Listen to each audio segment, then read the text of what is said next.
An evolutionary biologist at Purdue University named William Muir studied chickens. He was interested in productivity. I think it's something that concerns all of us. But it's easy to measure in chickens because you just count the eggs. He wanted to know what could make his chickens more productive, so he devised a beautiful experiment. Chickens live in groups, so first of all he selected just an average flock, and he let it alone for 6 generations. But then he created a second group of the individually most productive chickens. You could call them super chickens. And he put them together in a super flock. And each generation he selected only the most productive for breeding. After 6 generations had passed, what did he find? Well, the first group, the average group, was doing just fine. They were all plump and fully feathered, and egg production had increased dramatically. What about the second group? Well, all but 3 were dead. They'd pecked the rest to death. The individually productive chickens had only achieved their success by suppressing the productivity of the rest. Now, as I've gone around the world talking about this and telling this story in all sorts of organizations and companies, people have seen the relevance almost instantly, and they come up and they say things to me like, that super flock, that's my company. Or, that's my country. Or, that's my life. All my life I've been told that the way we have to get ahead is to compete. Get into the right school, get into the right job, get to the top. And I've really never found it very inspiring. I've started and run businesses because invention is a joy, and because working alongside brilliant, creative people is its own reward. And I've never really felt very motivated by pecking orders or by super chickens or by superstars. But for the past 50 years, we've run most organizations and some societies along the super chicken model. We've thought that success is achieved by picking the superstars, the brightest men or occasionally women in the room, and giving them all the resources and all the power. And the result has been just the same as in William Muir's experiment: aggression, dysfunction, and waste. If the only way the most productive can be successful is by suppressing the productivity of the rest, then we badly need to find a better way to work and a richer way to live.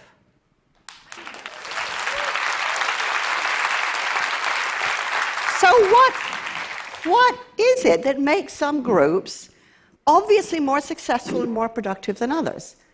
Well, that's the question a team at MIT took to research. They brought in hundreds of volunteers, they put them into groups, and they gave them very hard problems to solve.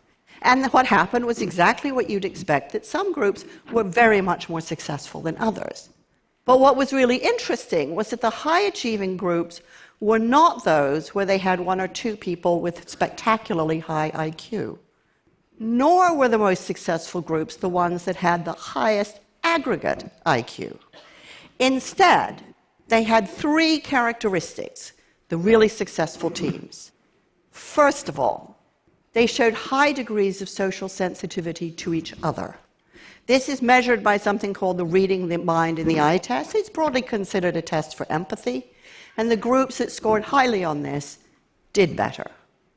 Secondly, the successful groups gave roughly equal time to each other, so that no one voice dominated, but neither were there any passengers. And thirdly, the more successful groups had more women in them.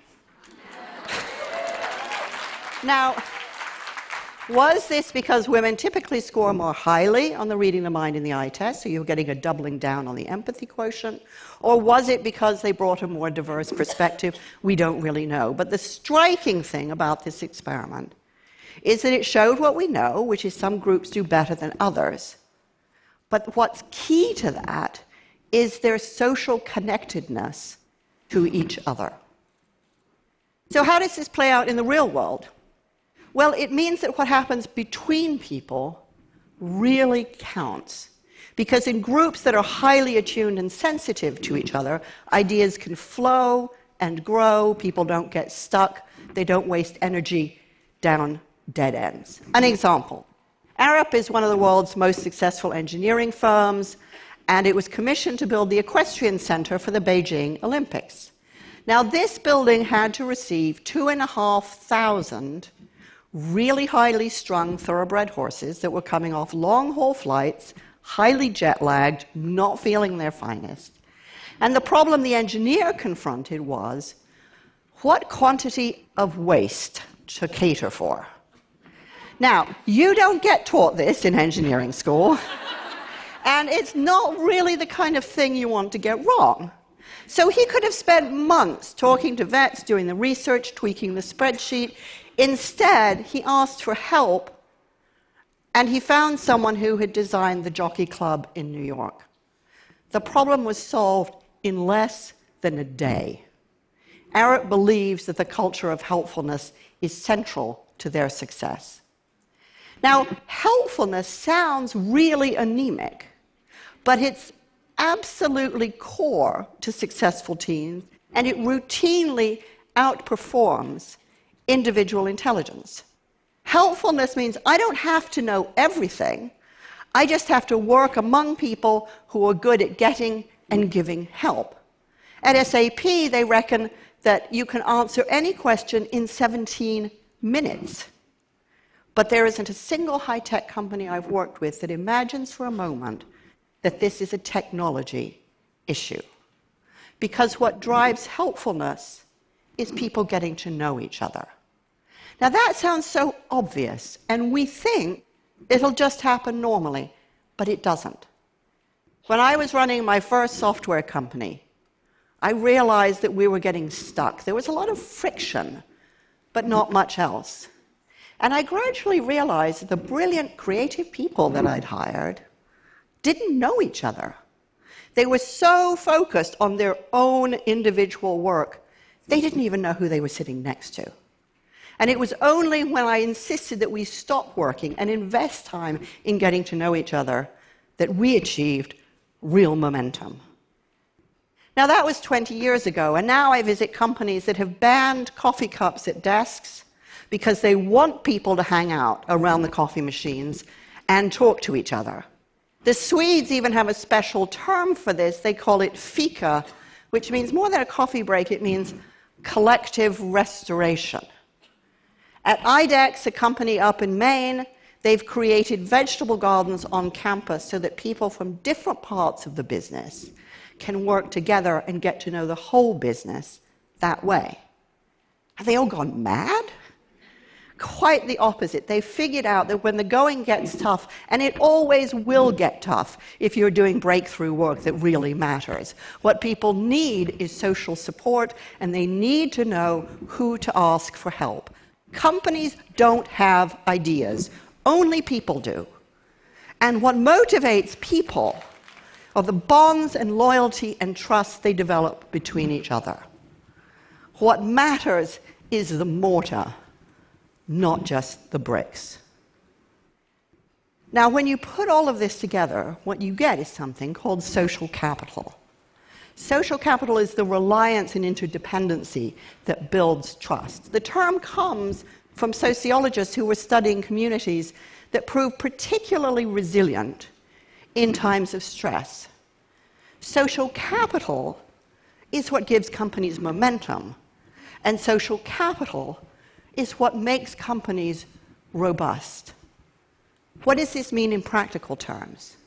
It means that time is everything, because social capital compounds with time. So teams that work together longer get better, because it takes time to develop the trust you need for real candor and openness. And time is what builds value.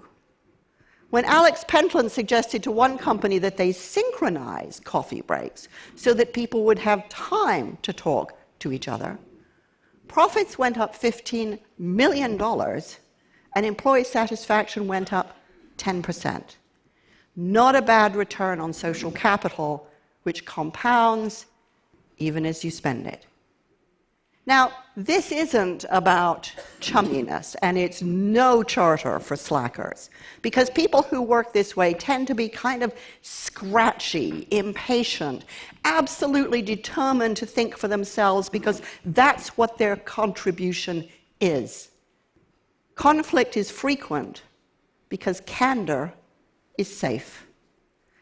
And that's how good ideas turn into great ideas.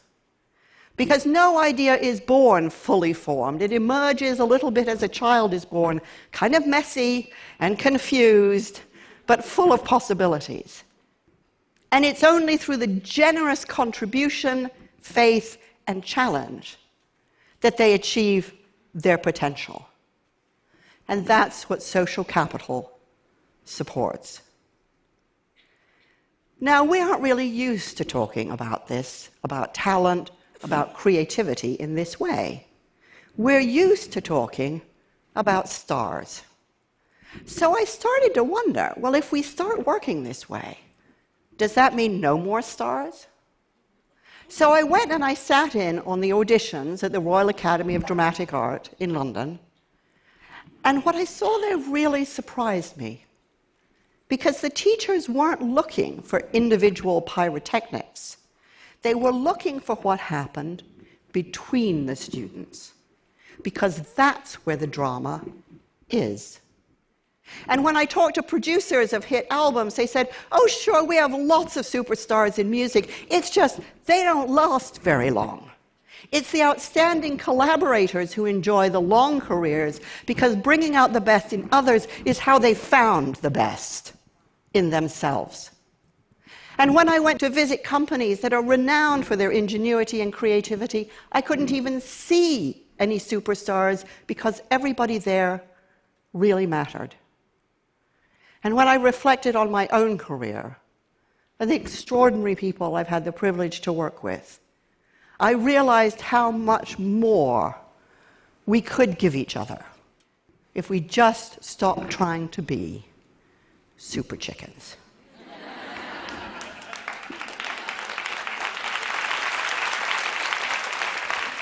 Once you appreciate truly how social work is, a lot of things have to change. Management by talent contest has routinely pitted employees against each other. Now rivalry has to be replaced by social capital. For decades, we've tried to motivate people with money, even though we've got a vast amount of research that shows that money erodes social connectedness. Now we need to let people motivate each other. And for years, we've thought that leaders were heroic soloists who were expected all by themselves to solve complex problems. Now we need to redefine leadership as an activity in which conditions are created, in which everyone can do their most courageous thinking together. We know that this works. When the Montreal Protocol called for the phasing out of CFCs, the chlorofluorocarbons implicated in the hole in the ozone layer, the risks were immense. CFCs were everywhere, and nobody knew if a substitute could be found. But one team that rose to the challenge adopted 3 key principles. The first was the head of engineering, Frank Maslin, said, there will be no stars in this team. We need everybody. Everybody has a valid perspective. Second, we work to one standard only, the best imaginable. And third, he told his boss, Jeff Tudhope, that he had to butt out, because he knew how disruptive power can be. Now, this didn't mean Tudhope did nothing. He gave the team air cover, and he listened to ensure that they honored their principles. And it worked. Ahead of all the other companies tackling this hard problem, this group cracked it first. And to date, the Montreal Protocol is the most successful international environmental agreement ever implemented.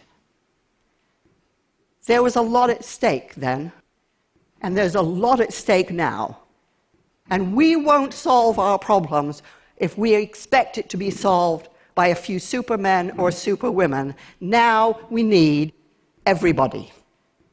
And because it is only when we accept that everybody has value that we will liberate the energy and imagination and momentum we need to create the best beyond measure. Thank you.